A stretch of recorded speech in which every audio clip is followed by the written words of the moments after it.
예, 오늘은 12월 4일이죠. 지난 간밤 평안하셨나요? 예, 수요 일서 예배로 하나님 앞에 예배를 드립니다. 에베소 사역 첫 번째 시간. 이제부터 좀 에베소에서 사역했던 내용들을 볼 텐데요. 오늘과 내일 어쩌면 월요일까지도 연결될 수 있을 것 같아요. 그 첫 번째 시간으로 함께 좀 말씀을 나누려고 합니다. 에베소는요, 아시아라고 하면 소아시아를 말해요. 여기에서 말하는 이제 아시아는 소아시아고 소아시아 지역에서도 아시아라고 하는 지역이 또 있습니다. 그러니까 지금 우리가 살고 있는 아시아를 말하는 게 아니고요. 넓게는 소아시아 지역 안에서도 아시아라고 하는 지역이 있는데 그 지역의 중심 도시가 에베소입니다. 우리가 며칠 전에 고린도에서 사역했던 바울의 이야기를 함께 나누면서 고린도라는 지역은 상업의 중심지다라고 이렇게 얘기했는데 이 에베소 역시도 아시아 지역의 중심 도시이면서 상업의 중심지고 특별히 종교의 중심지로 아데미라고 하는 신전이 여기에 있습니다. 이 아데미 신전은 세계 7대 불가사의 중에 하나이죠. 어떻게 이것을 만들었을까? 어마어마한 규모로 신전이 세워졌는데 이 아데미 여신을 섬기는 신전이 이 에베소에 있는 그러한 종교의 도시이기도 합니다. 바울은 이곳에서 사람들이 일하지 않는 낮 시간을 이용해서 석 달 동안 강론, 논증, 변론과 같은 방식으로 이들에게 복음을 전했다라고 말하고 있어요. 8절을 보겠습니다. 바울이 회당에 들어가 석 달 동안 담대히 하나님의 나라에 관하여 강론하며 권면하되, 강론이라고 하는 것은 논리적인 어떤 증명 방식으로 복음을 전한다라는 뜻이에요. 우리는 이제 이런 경향이 있어요. 무조건 믿어야 돼. 맞습니다. 믿음의 전제는 당연히 하나님이 계심과 또 그 예수 그리스도의 사랑에 대한 확신을 가지고 믿음을 전제하여 가야 되는 건 맞지만 또 하나 우리가 간과해서 안 되는 것은 하나님 우리에게 이성을 주셨고 또 논리 정연함을 통해서도 우리는 하나님의 말씀을 충분히 이해할 수 있다라는 사실이에요. 바울이 오늘 이 에베소에서 3개월 동안 논증, 변론, 강론이라는 방식으로 이성을 최대한 사용하여서 복음을 증거하였음을 알 수가 있습니다. 그렇다고 해서 세상의 지식과 세상의 어떤 방법을 썼던 건 아니에요. 내용은 순수 복음 하나님 나라입니다. 그런데 그 방식이 논증, 논리 정연한 강론이었다라는 것입니다. 우리에게 하나님은 이성과 함께 감정을 조화롭게 주셨어요. 이것을 조화롭게 사용할 때 우리의 믿음의 의지가 발동하여 우리는 순종에 이르게 될 줄로 믿습니다. 이러한 부분들이 우리에게도 굉장히 중요하다는 것을 알 수가 있습니다. 조금 더 깊이 있게 들어가 볼까요? 우리 보면 9절에 어떤 사람들은 마음이 굳어 순종하지 않고 무리 앞에서 이 도를 비방하거늘 바울이 그들을 떠나 제자들을 따로 세우고 두란노 서원에서 날마다 강론하니라. 똑같은 방식입니다. 그러나 다른 형태이죠. 어떤 형태입니까? 처음 3개월은 회당 중심으로 모두에게 강론의 방식, 또 변증의 방식을 썼다면 두 번째 9절부터는 어떤 사람들이 그럼에도 불구하고 순종하지 아니하고 하나님의 나라의 복음을 비방하였다라고 말하면서 바울은 사람들을 제자들을 따로 세워서 에베소 두란노 서원이라는 곳에서 2년 동안 날마다 강론했다라고 말하고 있어요. 우리는 이 말씀을 좀 더 깊이 있게 보기를 원하는 것입니다. 오늘 이 바울이 이 사역을 통해 어떻게 일과 사역을 조화했는지 또 그의 이 사역의 형태가 어땠는지를 좀 보고 싶은데요. 첫째, 바울은 일하면서 동시에 말씀을 전했음을 알 수가 있어요. 이 에베소의 사역을 회상하면서 사도행전 20장 31절에서 에베소의 장로들과 제자들과 헤어지는 장면이 나오는데 그때 바울이 이야기했던 내용입니다. 사도행전 20장 31절. 그러므로 여러분들이여 일깨어 내가 3년이나 밤낮 쉬지 않고 눈물로 각 사람을 훈계하던 것을 기억하라. 여러분이 아는 바와 같이 이 손으로 나와 내 동행들이 쓰는 것을 충당하여 범사에 여러분에게 모본을 보여준 바와 같이 수고하여 약한 사람들을 돕고 또 주 예수께서 친히 말씀하신 바 주는 것이 받는 것보다 복이 있다 하심을 기억하여야 할지니라. 사도 바울은 사역의 3년을 마무리하면서 이 고백으로 자신의 사역이 어떠했음을 정리하고 있습니다. 31절 이 말씀은 정말 우리에게 중요한 교훈을 주고 있는데요. 다시 한번 깊이 있게 생각해 보겠습니다. 그는 어떻게 일했습니까? 쉬지 않고 일했어요. 여러분, 요즘 같은 시대에 쉬지 않고 일한다는 것은 참으로 위험한 말입니다. 그런데 성경에서 바울은 일과 사역이 분리되어 있지 않다라는 것을 분명히 천명하고 있습니다. 우리는 오늘도 일터에서 일하면서 바빠서 또 그 일에 너무나 할 일이 많아서 전도나 복음 전파는 생각지도 못하고 지나갈 때가 참 많습니다.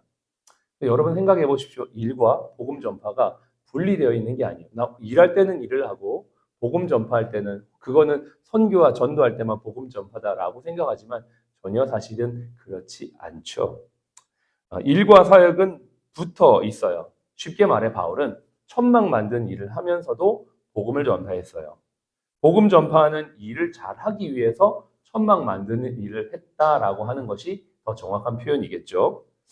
입원하신 분들이 저가 이제 병원에 이제 아침에 있고 또 낮에도 있고 또 오후에도 있고 또 심지어 늦게까지 있다 보면 깜짝 놀라는 경우들이 있어요. 아니 목사님 아직까지 계세요 병원에? 이렇게 얘기를 해죠. 저는 그렇게 얘기합니다. 하루 종일 병원에 있습니다.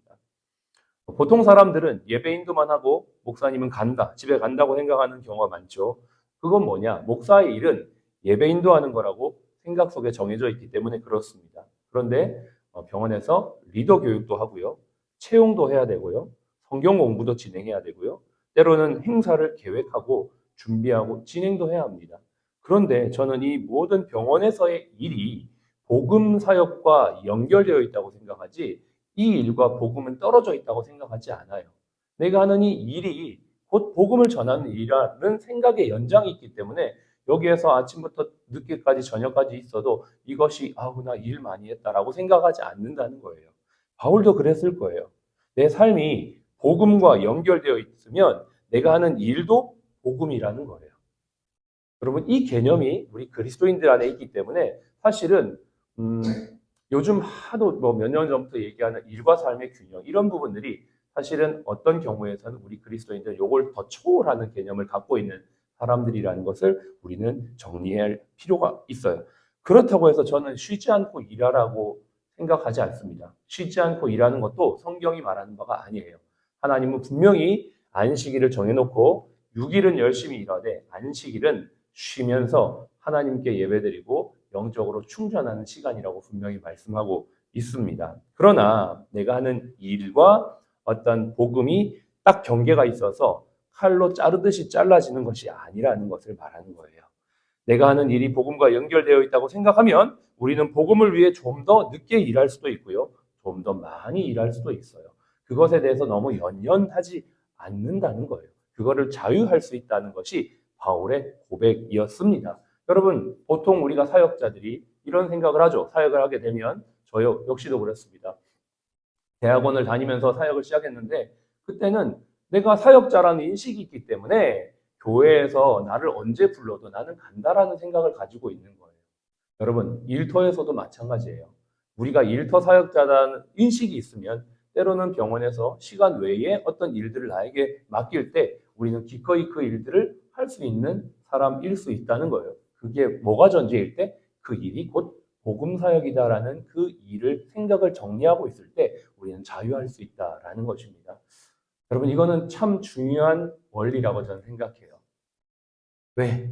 우리를 부르신 분이 하나님이시기 때문에 이 부르신 자리도 하나님이 내게 맡겼다라는 인식을 가지고 있기 때문입니다.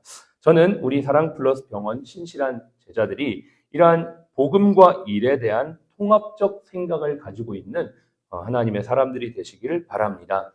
두 번째, 바울은요, 제자들을 따로 세워서 양육했어요. 바울은 그의 마지막 편지인 디모데후서에서 영적인 아들인 디모데에게 이렇게 말합니다. 디모데후서 2장 1절로 2절. 내 아들아, 그러므로 너는 그리스도 예수 안에 있는 은혜 가운데 강하며 또 많은 증인 앞에서 내게 들은 바를 충성된 사람들에게 부탁하라. 그들이 또 다른 사람을 가르칠 수 있으리라. 사도 바울이 아마 여기 에베소에서의 사역을 통해 분명히 이 원리를 깨달았다고 저는 생각해요. 많은 사람을 전했지만 그 중에 어떤 사람은 훈련되어지고 헌신되어졌지만 또 어떤 사람은 똑같은 말씀인데 비방하며 떠나가더라는 것이에요. 사람이 다 똑같지만 그 받아들이는 복음을 받아들이는 모습과 정도는 차이가 있다는 것을 알게 되었죠. 바울의 전략적인 선택은 뭐냐? 충성된 사람을 찾아서 그들을 집중적으로 양육했던 것이에요. 그렇게 했을 때 하나님의 말씀이 에베소에 왕성하게 퍼져나갔던 것들을 볼 수가 있습니다. 충성됨은 하나님의 사람들의 공통된 특징이에요. 충성된 사람, 한결같은 사람은 주변 사람들에게 안정감과 신뢰감을 줘요. 왜냐하면 그의 행동이 예측 가능하기 때문이에요. 그의 행동이 한결같기 때문이에요. 그러니까 뭘 믿고 맡길 수가 있는 거예요. 왜냐하면 늘 그렇게 했기 때문에 한결같은 사람의 그 모습 속에서 안정함을 느끼는 것이에요. 충성은 맡은 자의 기본 자세이기도 합니다. 고린도전서 4장 2절에 사람이 마땅히 우리를 그리스도의 일꾼이요 하나님의 비밀을 맡은 자로 여길지어다. 그리고 맡은 자에게 구할 것은 충성이니라. 하나님은 어떤 일을 잘하는 것보다 어떤 일을 신실하게 감당하기를 원하시는 것 같아요. 그게 성경에서 말해주는 모습입니다. 능력이 많은 사람보다는 성실한 사람, 잘하는 사람은 보다는 꾸준히 할 수 있는 사람, 결국은 그 꾸준히 성실히 하는 사람이 잘하게 되는 것이 또 성경의 원리이기도 하는 것을 보면서 여기에 있는 이곳에 있는 모든 분들이 저는 그러한 충성된 분들이라고 생각을 합니다. 아침에 일찍 늘 변함없는 자리에서 예배로 하루를 시작하시고 각자 맡은 바 자리에서 그 일들을 성실히 수행하시는 여러분들은 정말 주님의 충성된 제자인 줄로 믿습니다. 충성된 사람은 주인에게 얼음 냉수와 같다라고 또 말해요. 잠언 25장 13절 충성된 사자는 그를 보낸 이에게 마치 추수하는 날에 얼음 냉수 같아서 능히 그 주인의 마음을 시원하게 하느니라. 주인이 어떤 중요한 일을 맡길 때 이 얼음 냉수 같은 종을 찾지 않을까요? 하나님이 저와 여러분들을 보실 때 이러한 얼음 냉수 같은 사람들이 되었으면 좋겠어요. 하나님이 정말 필요할 때 또 병원이, 회사가, 상관이 나를 필요로 할 때 언제든지 믿고 전화하고 찾아 부탁할 수 있는 사람. 그런 사람이 저와 여러분이 되면 참 좋겠습니다. 하나님은 신실한 교회에게 끝까지 충성할 것을 요구하세요.